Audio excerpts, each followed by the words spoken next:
అలానే మిస్సెస్ రావు ఇప్పటి వరకు మనం అమెరికా నుంచి అనేక మంది ఇక్కడ ఉన్నటువంటి రాజకీయ పార్టీల గురించి, ఇక్కడ ఉండేటువంటి ప్రభుత్వాల గురించి, ఇక్కడ ఉన్నటువంటి పరిస్థితుల గురించి వీడియోలు పెట్టడం చూసాం. అక్కడి నుంచి ఎవరైతే వీడియోలు పెడుతున్నారో వాళ్ళ వీడియోలని ఇప్పుడు అమెరికా ప్రభుత్వం చెక్ చేస్తుంది.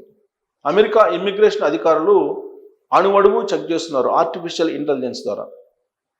ఒకవేళ వాళ్ళు అన్పార్లమెంటరీ వర్డ్స్ ఉపయోగించిన, వ్యక్తిత్వ హననం చేస్తూ దుర్భాషలు ఆడుతూ వీడియోలు పెట్టిన వాళ్ళని ఐడెంటిఫై చేస్తుంది అమెరికా ప్రభుత్వం, అమెరికా ఇమ్మిగ్రేషన్ అధికారులు. సాధారణంగా మనకి 2024 ఎన్నికలకు ముందు ఇండియాలో ఉండేటువంటి వాళ్ళకంటే కూడా అమెరికాలో ఉండేటువంటి వాళ్ళు అనేక మంది ఇక్కడ ఉండేటువంటి పార్టీలని సమర్థించేటువంటి వాళ్ళు, వ్యతిరేకించేటువంటి వాళ్ళు పోటీపడి వీడియోలు పెట్టారు. సోషల్ మీడియాలో రకరకాలుగా వాళ్ళు బూతులు తిడుతూ అనేక వీడియోలు పెట్టారు. ఈవెన్ ఆయా రాజకీయ పార్టీలకు సంబంధించిన అధినేతల ఇళ్లలోకి వెళ్ళి వాళ్ళ మహిళలు కూడా కించపరిచేలాగా వీడియోలు పెట్టారు. ఇష్టానుసారంగా అక్రమ సంబంధాలను అంటుకడుతూ వీడియోలు పెట్టారు. బండ బూతులు తిడుతూ మాట్లాడారు. ఇలాంటి వాళ్ళని ఇప్పుడు అమెరికా ఐడెంటిఫై చేస్తుంది. ఎవరైనా సరే కుల విద్వేషాలను రేపేటువంటి వాళ్ళని కానీ, మత విద్వేషాలను రేపేటువంటి వాళ్ళని కానీ, దేశానికి సంబంధించిన విద్వేషాలను రెచ్చగొట్టేటువంటి వాళ్ళని కానీ ఐడెంటిఫై చేస్తుంది. అమెరికాలో ఉంటున్నటువంటి విదేశీయులు వాళ్ళు చేస్తున్నటువంటి కార్యక్రమాలు, వాళ్ళు ఏ విధంగా అమెరికాలో వ్యవహరిస్తున్నారు అనే దాని మీద కూడా నిఘా పెట్టారు. సాధారణంగా అక్కడికి ఎవరైనా సెలబ్రిటీలు వెళ్తే పెద్ద ఎత్తున ఊరేగింపులు చేయటం, రోడ్ల మీద జెండాలను ప్రదర్శించడం, అలాగే హెలికాప్టర్లతోటి వాళ్ళ యొక్క అభిమానాన్ని ఆయా రాజకీయ పార్టీల మీద చాటుకోవడం, ఇవన్నీ మనం చూసాం గత కొన్ని సంవత్సరాల నుంచి. ప్రత్యేకించి ఇండియన్స్, ఎందుకంటే అక్కడికి వెళ్ళినటువంటి వాళ్ళల్లో 90% ఇండియన్సే ఉన్నారు. ఆ ఇండియన్స్లో కూడా తెలుగు వాళ్ళు ఎక్కువ ఉన్నారు. టోటల్గా ఇండియా నుంచి వెళ్ళినటువంటి వాళ్ళలో 30% ఒక తెలుగు వాళ్ళే ఉన్నారనేది ఒక అంచనా. తెలుగు వాళ్ళు వ్యవహరిస్తున్నటువంటి తీరు, అక్కడ అనేక సభలు పెడుతుంటారు. నాట, నాట్స్, ఆట, ఇలా తానా, ఇలా రకరకాలుగా సభలు పెడుతూ ఉంటారు. అక్కడ దానికి పర్మిషన్ తీసుకుంటారు. కానీ అమెరికా నామ్స్ ప్రకారం ఆ హాల్లో ఎంతమంది ఉండాలో అంతమంది ఉండాలి. కానీ దాని పరిమితికి మించి అక్కడ వాళ్ళు సమావేశాలు పెట్టడం, అలాగే పెద్ద ఎత్తున సౌండ్స్ వచ్చేలాగా సౌండ్స్ చేయడం, ఇవన్నీ కూడా అమెరికాలో కుదరదు. అంతవరకు ఓకే ఆ సభల వరకు. కానీ ఇక్కడి నుంచి ఏ రాజకీయ పార్టీ నాయకుడు అక్కడికి వెళ్ళినప్పుడు ఆ రాజకీయ పార్టీ నాయకుడికి పెద్ద ఎత్తున స్వాగతాలు పలకడం, ఇండియాలో మాదిరిగా వాళ్ళ అభిమానాన్ని చాటుకోవడం, అందుకోసం అక్కడ ఉండేటువంటి వాళ్ళని ఇబ్బంది పెట్టడం, ఇవన్నీ గత కొన్ని సంవత్సరాలుగా అబ్జర్వ్ చేస్తుంది అమెరికా ప్రభుత్వం. ఇప్పుడు ట్రంప్ ఇండియన్స్ని వెంటాడుతూ ఉన్నారు. ఏ స్థాయిలో వెంటాడుతున్నారంటే, కొద్దిసేపటి క్రితమే నాకు అంతర్జాతీయంగా అనుభవం ఉన్నటువంటి ఒక కౌన్సిలర్ నాకు కలవడానికి వచ్చారు. ఆయన చెప్తున్నారు, ఆస్ట్రేలియాలో లెవెల్ 2 నుంచి లెవెల్ 3కి మన వీసాలను అప్రూవల్ని కుదించారంటే దానికి కారణం ట్రంప్ అని చెప్పి చెప్తున్నారు. కేవలం ఆస్ట్రేలియానే కాదు, కెనడాలో కానీ, లేదు యూకేలో కానీ, ఇలా అనేక చోట్ల ట్రంప్ ఆదేశాల మేరకే ఇండియన్స్ని ఎంటర్ కాకుండా ఆయా దేశాలు కట్టడి చేస్తున్నాయని చెప్పి నాకు కొద్దిసేపటి క్రితమే ఆయన చెప్పడం జరిగింది. అంటే ఇండియన్స్ అంటే ఒక ఏహ్యభావ్యం క్రియేట్ అయింది ట్రంప్కి. దాన్ని అమెరికన్లో బాగా జొప్పిస్తూ ఉన్నారు. First America, great America, make again అనేటువంటి ఒక స్లోగన్ ఒకటి తీసుకున్నారు. అది నూరిపోస్తూ ఉన్నారు అక్కడ ఉండేటువంటి వాళ్ళకి. దాంతో అక్కడ ఉన్నటువంటి ప్రజలు కూడా ఇండియన్స్ అంటే వ్యక్తిగతంగా దేశం పెంచుకుంటున్నారు.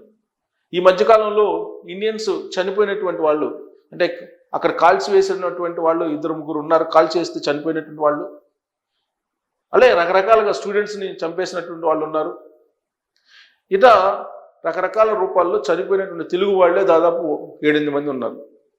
ఇలాంటి పరిణామాలు గతంలో ఉండేవి కాదు, ఇప్పుడు మాత్రమే ఉన్నాయి.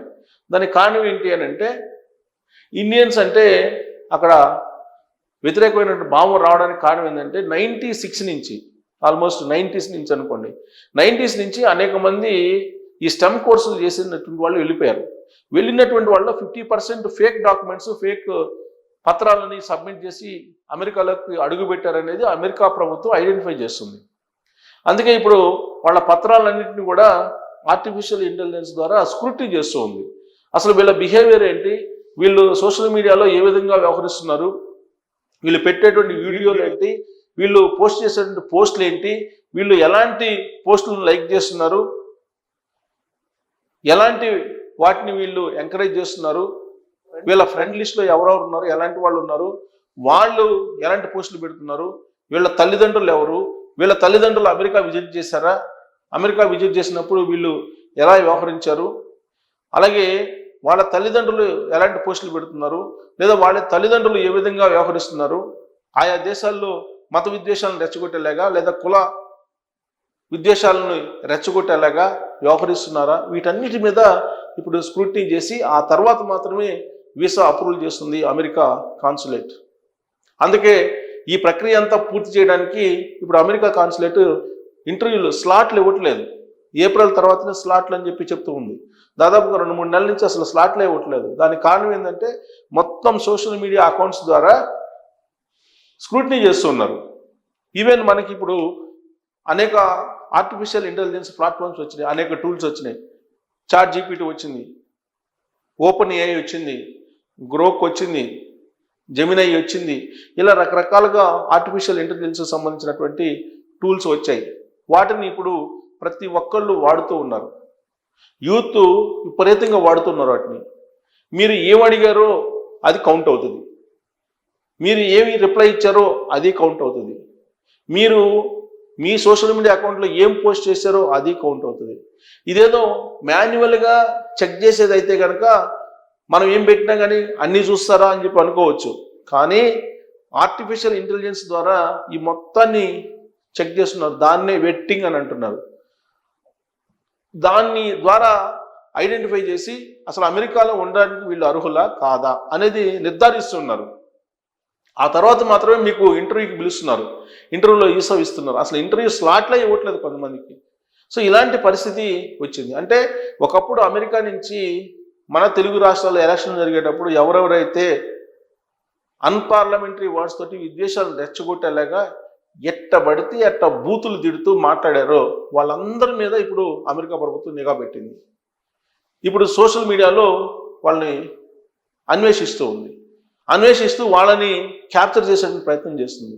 ఆ క్రమంలో కొన్ని వందల మంది మన వాళ్ళు అక్కడ ఉండేటువంటి ఇమ్మిగ్రేషన్ అధికారులు కంటపడుతున్నారు, ఇమ్మిగ్రేషన్ అధికారులు ఐడెంటిఫై చేస్తున్నారు అని చెప్పి తెలుస్తుంది. అందుకే ఈ మధ్యకాలంలో మీరు అబ్జర్వ్ చేస్తే కనుక అమెరికా నుంచి తెలుగు రాష్ట్రాల పాలిటిక్స్ మీద, ఇండియా పాలిటిక్స్ మీద మాట్లాడేటువంటి వాళ్ళ వీడియోలు మనకు రావట్లేదు. మీరు అబ్జర్వ్ చేయండి. అంతకుముందు బండ బూతులు, పచ్చి బూతులు తిడుతూ అనేక మంది వచ్చేవాళ్ళు సోషల్ మీడియాలో. ఇప్పుడు కనిపించట్లేదు. దానికి కారణం ఏంటంటే అదే కులాల ప్రాతిపదికన, మతాల ప్రాతిపదికన వీడియోలు పెడితే అమెరికా వీసా రద్దు అవుతుంది. అక్కడ H1B ఉన్నా రద్దు అవుతుంది, గ్రీన్ కార్డు ఉన్నా రద్దు అవుతుంది, F1 ఉన్నా రద్దు అవుతుంది.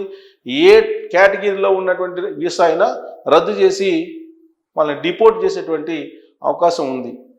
అదంతా ఇప్పుడు స్క్రూటినీ జరుగుతుంది. ఒకవైపు హోమ్లాండ్ సెక్యూరిటీ, ఇంకొక వైపు ఇమ్మిగ్రేషన్ అధికారులు ఈ మొత్తం ప్రక్రియని పర్యవేక్షిస్తున్నటువంటి క్రమంలో ఇక నుంచైనా జాగ్రత్తగా ఉండకపోతే ఏ రోజైనా అమెరికా నుంచి ఇలాంటి వాళ్ళని గెంటి వేసేటువంటి ప్రమాదం ఉంది.